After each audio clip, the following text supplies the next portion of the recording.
일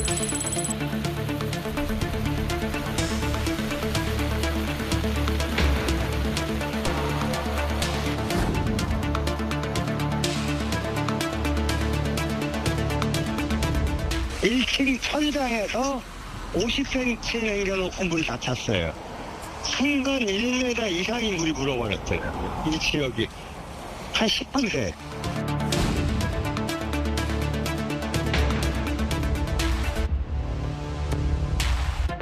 저기서 이게 직선으로 되니까 굴러떨어지면서 저 집을 덮친 거예요.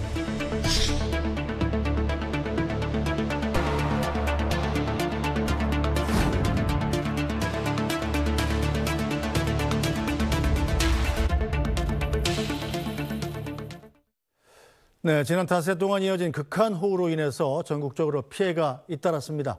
현재까지 19명이 숨졌고 8명이 실종됐는데요. 특히 경남 산청군과 경기 가평군 등은 폭우로 인해서 산사태까지 발생해 인명피해가 더 커졌습니다.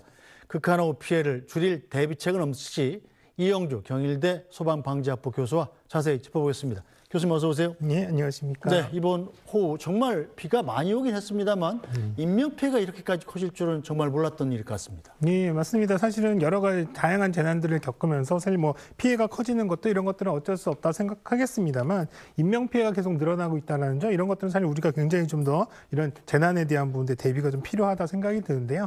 지난 3월에 발생했던 산불의 경우에도요. 예전과는 다르게 굉장히 많은 인명피해로 이어졌고요. 네. 또 올해 이 장마철 집중호우, 지난주에 집중호우가 사실은 다른 때보다도 훨씬 많은 인명피해, 지금 말씀하신 대로 19명이나 이제 사망하는 또 그리고 실종자도 8명이나 아직까지 있는데요. 이런 것들로 본다면 사실은 이렇게 점점 강도가 강해지는 자연재해에 있어서 사실 재산까지는 보호를 못하더라도 사실 인명안전을 위한 특단의 대책들 또 우리가 좀 더 면밀한 어떤 대책들이 필요하겠다 생각이 듭니다. 네, 이번 폭우를 지금 200년 만에 한 번 내릴까 말까한 폭우라고 하더라고요. 대체 얼마나 내린 거죠?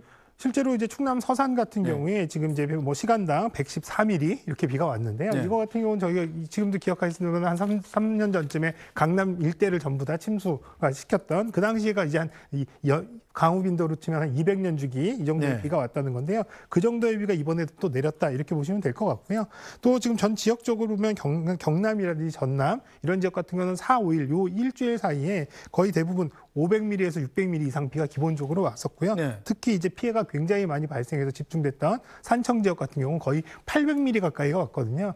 근데 산청 지역 같은 경우에 1년 동안 내리는 총 강수량의 양이 약 한 1,500mm 정도 되니까 한마디로 1년에 내릴 비의 절반이 이 3, 4일 동안에 다 왔다 이렇게 보시면 되겠거든요.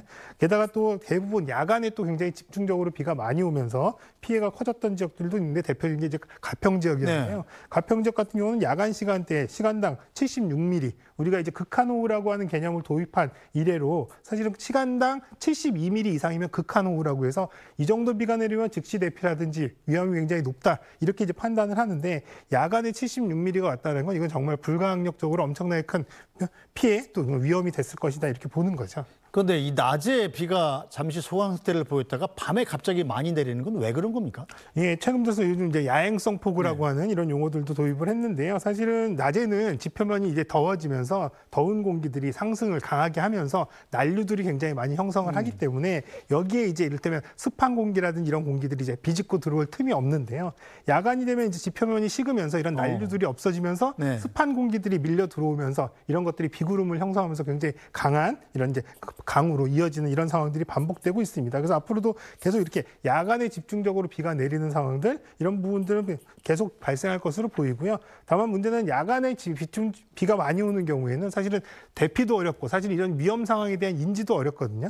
그렇기 때문에 상당히 좀 위험도가 높다 이렇게 볼 수 있겠죠. 자, 일단 강수량이 절대량도 중요합니다만 짧은 시간에 집중적으로 내리기 때문에 피해가 더 커지는 양상이잖아요. 네, 맞습니다. 사실은 뭐 우리가 예전 같으면 장마다 그러면 1, 2주, 2, 3주 동안에 꾸준히 비가 많이 오고 또 전국적으로도 비가 내리는 이런 현상들이 많이 보였는데요. 최근 들어서는 전국적인 어떤 비가 내리는 것이 아니라 특정한 지역에 집중적으로 비가 내리는데요. 이 같은 경우는 이제 동쪽에 강한 이제 이 고기압이 사실은 찬 공기를 만나면서 강하게 만나면서 사실 이런 것들이 얇은 띠 형태로 이렇게 이제 형성이 되기 때문에 오히려 비가 내리는 지역은 훨씬 더 좁아지면서 강우 강도는 더 높아지는 상황들, 그리고 또 이 띠 형태의 이 비구름들이 위아래로 오르내리면서 계속 그 지역마다 비를 내리는 이런 현상들이 계속 이어지고 있습니다. 네, 자 특히 이번 폭우 피해가 가장 컸던 경남 산청군의 경우에는 폭우로 인한 산사태로 마을 전체가 뻘밭이 됐습니다. 그 현장 잠시 보고 오겠습니다. 기록적인 폭우로 산에서 쏟아진 토사가 마을을 덮친 경남 산청군 부리마을. 여기는 한 걸음 내딛기도 어려울 만큼 마을 전체가 뻘밭으로 변했습니다. 온 마을이 형체를 알아보기 힘들 정도로 폐허가 됐습니다. 굴러떨어진 바위가 이렇게 도로 곳곳을 가로막고 있고 이렇게 늘어진 전선들이 널브러져 있습니다. 갑자기 막 심각하게 많이 쏟아지더라고. 바위가 이리 도로로 막 굴러갔습니다. 여기 굴러가가지고 여기 119 대원들이 여기를 못 올라갔어요. 곳곳에서 나무가 뿌리째 뽑혔고 파손된 하수관이 땅 위로 모습을 드러냈습니다. 부리마을에서 약 1km 떨어진 병정마을. 폭우로 뒷산 토사물이 쏟아지면서 마치 포탄을 맞은 듯 유리창이 상산조각 나고 집이 뻥 뚫렸습니다. 온갖 집기류가 집 밖으로 쏟아져 나왔고 주차장에 있던 승용차는 파손됐습니다. 네, 마을 전체가 저렇게 뻘밭으로 변한 건 전 처음 보는 것 같은데 이번에 특히 산사태, 이 붕괴로 인한 피해가 컸던 이유가 있을까요? 이번에는 사실 상당히 많은 이제 산사태가 말씀하신 대로 저런 토성류가 굉장히 많이 휩쓸려 내려오면서 순식간에 뭐 가옥이라든지 또 인근 일대를 전부 다 이렇게 이제 메모라는 이런 상황들로 이어졌는데요. 사실 워낙에 기본적으로는요, 사실 뭐 다른 것들을 다 차치하고라도 비가 이 정도로 짧은 시간에 많이 온다라고 한다면 이런 산사태의 위험도 그만큼 높다 이렇게 볼 수가 있겠고요. 네. 또 이 산청군 이쪽 지역 같은 경우는 굉장히 산세가 좀 험해서 산지가 경사도 심하고 이렇거든요. 경사가 30도 이상인 경우에는요, 산사태 발생 확률이 그만큼 훨씬 높아지기 때문에 아무래도 험준한 지형 그리고 강한 비가 집중되면서 이런 산사태의 유발 이런 것들이 좀 더 많이 됐다 이렇게 보는 게 맞겠습니다. 네, 이번에 이 최대 피해가 난 경남 산청 같은 경우는 지난 3월에도 산불 피해가 굉장히 컸잖아요. 이것도 이번 산사태에 좀 영향을 끼쳤다고 볼 수 있습니까? 물론 영향이 전혀 없다고는 할 수는 없습니다만 산사태 피해가 많이 난 지역이 그 산불의 피해 지역과 일치하지는 않습니다. 다만 산사태가 발생해서 산림이 상당 부분 훼손된 상태에서 여기는 그대로 이제 이 토양이 그대로 이제 노출이 된 상황이기 때문에 강한 비가 왔을 경우 이런 토사들이 그대로 휩쓸려 내려오는 이런 그래서 산사태 발생 가능성이 굉장히 높은 건 사실입니다. 그래서 이런 여러 가지 산사태의 취약 요인들도 있지만 앞서 말씀드린 대로 강한 비와 또 여기 지형적인 영향, 또 최근 들어서는 산지를 이제 임의적으로 개발하는 행위, 예를 들면 태양광 설비라든지 혹은 또 여기에 여러 가지 산 경사면 인근에 뭐 이를테면 주택을 개발한다든지 여러 가지 이런 산 자체의 지형을 바꾸는 것 자체가 사실 산사태의 위험을 높이는 거거든요. 그러니까 이런 여러 가지 요인들이 복합적으로 작용을 하면서 산사태가 동시다발적으로 여러 곳에서 발생을 하게 되었다 이렇게 보겠습니다. 네, 산청 같은 경우는 정말 안타까운 게 사전에 좀 대비를 해서 미리 대피를 했더라면 이런 대규모 인명피해는 피할 수 있지 않았을까 하는 생각인데, 자, 산청 같은 경우에 이번에 이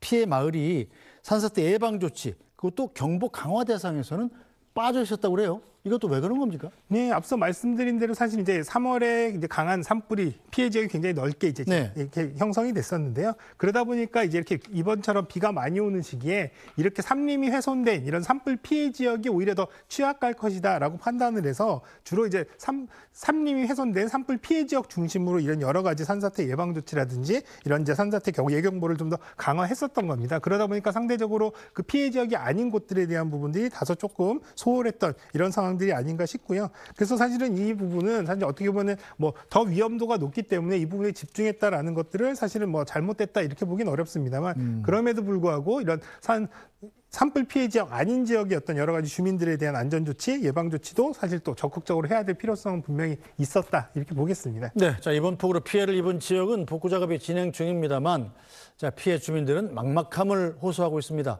잠시 듣고 오겠습니다. 산이 큰 소울음 소리 나는 기라 꿍 고달았고 사람으로서는 해결 못할 부분이라. 그래서 이거 내가 71년 동안 살아도 이런 일이 처음이고 지금 복구하는데도 또 한 세월 걸릴 것 같은데. 모르겠어요. 미치겠어요.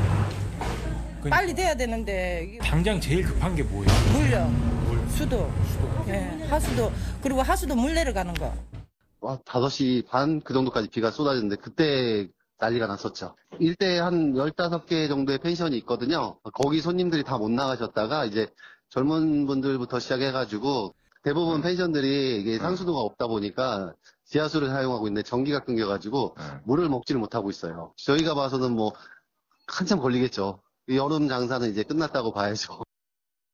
네, 뭐 피해 지역 주민들한테는 이 삶의 터전 자체가 통째로 사라져버린 거잖아요. 정부 도움이 절실한데 정부는 이 피해 복구 어떻게 도울 계획인가요? 예, 지금 뭐 오늘도 이제 송민환 농림부 장관이 현장에 도착해서 빠른 복구를 조금 더 이제 지시를 하기도 했고요. 또 대통령도 신속한 이런 이제 피해 파악이라든지 또 특별 재난 지역 이런 것들을 추진해라라는 지시도 있었습니다.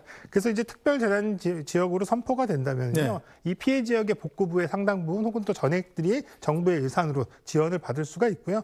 또 한편으로는 여러 가지 세금 감면이라든지 혹은 또 이제 공공 요금에 대한 부분들 유예 이런 것들도 이제 가능해집니다. 또 하나는 이제 재난지원금이라고 해서 이런 부분들 재난지원금의 지급에 대한 근거도 마련할 수가 있습니다. 또 한편으로는 가장 중요한 것 중에 하나는 이제 지자체에서 복구를 할 때 지자체 예산을 이제 편성을 하고 이런 것들을 집행하는 과정들이 상당히 시간이 많이 걸리거든요. 그래서 이런 특별 재난 지역으로 선포가 된다면 이런 부분들의 절차를 굉장히 간소화해서 우선 조치를 하고 후에 이런 부분들의 절차를 밟는 이런 것들도 가능해지기 때문에 조금 더 신속한 이런 이제 이 복구들을 가능하게끔 하는 지원들이 이어질 것으로 보입니다. 네, 이 폭우 피해 당해서 전기 끊기고 또 통신이 끊긴 지역도 많았잖아요. 이런 것들은 좀 복구가 됐나요? 대부분 아직 뭐 이 피해가 휩쓸고 간 지 얼마 하루 이틀밖에 안 됐기 때문에 모든 부분의 복구가 다 이루어진 상황은 아닙니다. 다만 이제 이런 장애가 이루어진 곳들 중에서 이제 즉시적으로 가능한 부분들은 이제 지금 진행 중이고요. 다만 이제 이 지역뿐만 아니라 전국적으로 굉장히 많은 피해 지역들이 있기 때문에 상당 부분 완벽하게 복구가 될 때까지는 시간이 좀 걸리지 않을까 이렇게 예상이 됩니다. 자, 그런데 문제는 지금 이 상태로라면 산사태가 추가로 발생할 수 있는 지역은 없습니까? 지금 일단 산사태가 한번 발생한 지역 같은 경우는 추가적인 위험들도 분명히 있습니다. 왜냐하면 산사태가 발생해서 그 지역의 지반이 약해진 상황이라면 또 그 지역에 아직까지 이 토양이라든지 이런 곳에 물이 많이 머금은 상태라면 추가적인 어떤 산사태 위험들도 배제할 수는 없거든요. 그렇기 때문에 한 최소 일주일에서 한 2주 정도까지는 이 산사태 피해 지역 또 다른 지역이라 하더라도 산사태가 발생할 수 있는 가능성을 충분히 염두에 두고 복구라든지 이런 부분들을 진행을 해야 되는 상황입니다. 네, 자 그런데 문제는 이 폭우가 내리는 양상이 계속 단기간 짧은 시간 안에 한 곳에 집중해서 많은 양이 내리게 되잖아요. 이번 건 같은 경우도 미리 사전에 좀 대비를 했더라면 인명피해를 상당히 줄일 수 있었을 텐데 앞으로는 이런 호우 양태의 변화에 대비해서 어떤 대책들이 좀 필요합니까? 사실 뭐 여러 가지 좀 선제적인 조치로 예방을 위해서 뭐 조림 사업, 이를테면 토양을 좀 더 단단하게 잡아줄 수 있는 수목들을 적극적으로 심어서 이런 부분들 이제 산사태가 발생하는 것들의 원인을 막는 부분들도 가능하겠고요. 또 배수로라든지 또 이를테면 사방댐이라든지 이런 것들을 통해서 실제로 이제 물에 의한 피해 또 혹은 또 이제 토사 유출 이런 것들을 물리적으로 차단하는 것도 가능할 겁니다. 다만 이제 이러한 것들도 상당 부분 많은 시간이 필요로 하는 부분들이고요. 또 이런 조치들이 이루어진다 하더라도 지금과 같이 짧은 시간에 집중적으로 비가 많이 온다면 이런 부분들을 물리적으로 완벽하게 막기는 상당히 어렵거든요. 그렇기 때문에 사실 이런 조치들도 필요하지만 이렇게 한다 하더라도 완벽하게 산사태를 막겠다 혹은 또 안전해진다라는 부분들 장담할 수 없기 때문에 앞서서 말씀드린 오히려 인명안전을 위해서 선제적으로 예보하고 또 이런 것들을 대피를 하는 부분들 그래서 인명피해를 최소화하는 방안들 이런 부분들이 오히려 치료적인 부분들이 아닐까 싶습니다.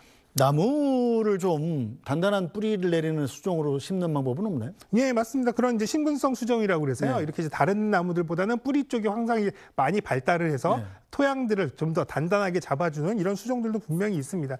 다만 문제는 이제 우리가 산불도 마찬가지입니다만 인공적으로 조림을 해서 이런 부분들을 이제 조림 사업을 한다는 게 상당히 좀 쉽지는 않거든요. 왜냐하면 기존에 있는 나무들 또 수목들을 또 이제 솎아내고 또 새로운 수종을 심는다고 하는 것들이 사실 여러 가지 환경적인 부분들 또 이제 환경단체라든지 환경적인 측면에서 어떤 이견들이 있고요. 또 이런 것들을 인위적인 부분들로 이런 거 진행한다고 한다면 또 이런 것들이 사실은 자생력을 갖춰서 어느 정도 기능을 할 때까지는 또 상당 부분 많은 시간들이 필요로 하기 때문에 이것도 사실 우리가 생각처럼 빨리 효과를 기대하기는 좀 어려울 수도 있다 이렇게 보입니다. 네, 이번 최대 피해가는 산청 같은 경우는 사상 처음으로 전 군민 대피령을 내렸었다고 그래요. 자, 그런데 이 통신이 끊겨가지고 군민들이 그걸 확인하기도 전에 미처 확인하기 전에 피해를 당한 경우가 꽤 있었습니다. 이건 어떻게 개선해야 됩니까? 예, 일단 산청 같은 경우는 이제 이전에 한 3, 4일 동안 굉장히 비가 많이 온 상태에서 네. 집중적으로 그날 비가 많이 오면서 순간적으로 굉장히 많은 침수도 일어나고 산사태도 일어나면서 굉장히 큰 복합적인 피해들이 일어나기 때문에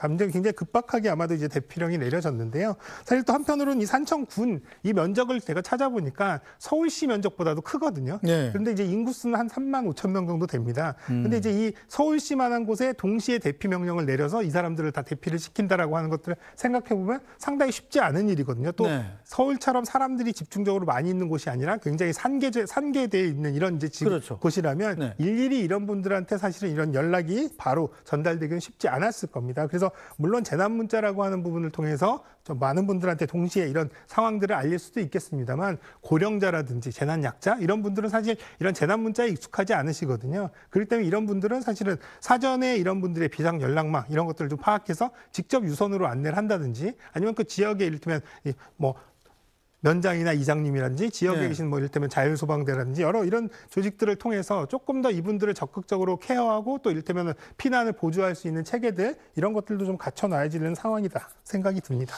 네, 이렇게 통신이 끊긴 경우에 대비해서 개인 차원에서 만약에 우리 집 뒷산이 좀 위험하다, 뭐 이런 조짐은 어떻게 알아볼 수 있습니까? 기본적으로 사실 산사태의 징후라고 하는 것들, 물론 이제 사면이 가까이 있는 상황들, 또 그 사면에 이제 이를테면 나무라든지 이런 것들 없이 그대로 안반이라든지 흙이 노출된 상황이라면 상당히 위험 요인이 있는 거고요. 또 비가 많이 내리는 상황에서 산사태 징후라고 하는 것들은 이를테면 사면에서 갑자기 물이 솟아 나온다든지, 혹은 또 나무가 심하게 기울어진다든지, 또 바람이 불지 않았는데도 나무가 흔들린다든지 이런 것들이 산사태의 징후라고 볼 수가 있고요. 네. 또 한편으로는 뭐 이를테면 아까 많이 주민께서도 말씀하셨듯이 땅울림이라고 해서 이런 소리들, 굉음들이 들리거든요. 그래서 이런 상황들이 발생하면 산사태가 발생할 수 있는 징후구나 이렇게 판단하실 수는 있겠습니다. 자, 이번에도 그랬습니다만 이 폭우 때문에 전기가 끊기고 또 통신이 두절되는 경우가 꽤 있었습니다. 이런 경우에는 어떻게 대처를 해야 되나요? 사실 통신이 단절됐다고 했을 때 사실은 이 부분은 내가 구조를 요청하기가 상당히 어려운 상황입니다. 네. 다만 이제 재난에 대한 여러 가지 상황들, 주변의 상황들이 시시각각 어떻게 변하는지는 확인을 하셔야 되기 때문에 통신이 단절된다고 하더라도 사실 그래서 비상용으로 대부분 이제 라디오 같은 것들을 꼭 준비를 하시라고 말씀하시는 것들이 전화라든지 통신이 안 됐을 때라도 재난 상황에 대한 정보들이라도 정확히 알고 본인이 그런 위험에 조금 더 인지를 하고 있다면 안전할 수 있기 때문에 그렇고요.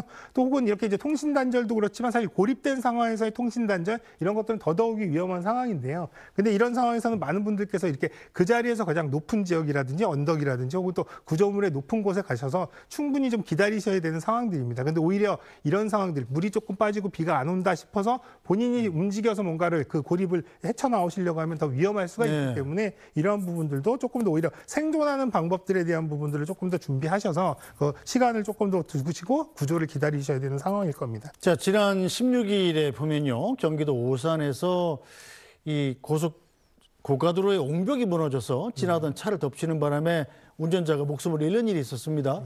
이런 경우에는 어떻게 대처를 해야 됩니까, 이거? 사실은 뭐 갑작스러운 돌발적인 상황이기 때문에 이걸 뭐 어떻게 조치해야 되는 요령을 알고 있어도 갑작스럽게 발생하는 일이 상당히 어렵거든요. 그래서 오히려 비가 많이 내리는 날 같은 경우는 안전거리를 충분히 확보하고 또 저속 운전을 함으로써 앞에서 뭐 담벼락이 무너지든 혹은 또 집안 침하가 이런 돌발적인 상황에 대비할 수 있는 시간을 버는 것들이 굉장히 중요하거든요. 그래서 운전을 하실 때는 비가 오거나 이런 날씨가 궂은 때는 충분한 안전거리 확보 또 저속 운전 이런 것들이 중요하다 말씀드리고 싶습니다. 네, 뭐 사전에 옹벽 관련한 신고도 있었다고 그래요. 그런데 네. 이거 왜 아무 조치를 안 한 거죠? 사실 이 부분은 약간 지금 이제 또 조사도 필요하고 논란이 있는 부분들인데요. 사실은 이제 최근에는 이런 여러 가지 안전 신문고나 이런 것들을 통해서 일반 국민들께서 직접적으로 위험 요인에 대한 어떤 신고 이런 것들을 좀 적극적으로 하게끔 장려를 하고 있거든요. 네. 그래서 이 당시에 오산 이 옹벽 같은 경우도 사실 지역 주민께서 이 부분의 위험에 대한 부분들을 신고를 하셨다고 해요. 근데 이제 이런 것들이 제대로 조치가 안 돼서 붕괴가 되고 난 다음에